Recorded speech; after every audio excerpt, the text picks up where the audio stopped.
Today's featured soloist is Mr. Stephen Luck.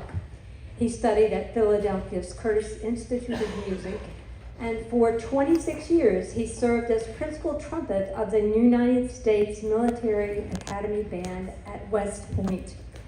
He moved to Wilmington in 2015, and isn't Wilmington lucky? He now serves as the principal trumpet of the Wilmington Symphony. He also performs regularly with the Wilmington Symphonic Winds and the Long Bay Symphony in Myrtle Beach. This afternoon, you'll hear him featured in a wonderful arrangement with the brass band of the hymn, Blessed Assurance. Please welcome Mr. Stephen Luck.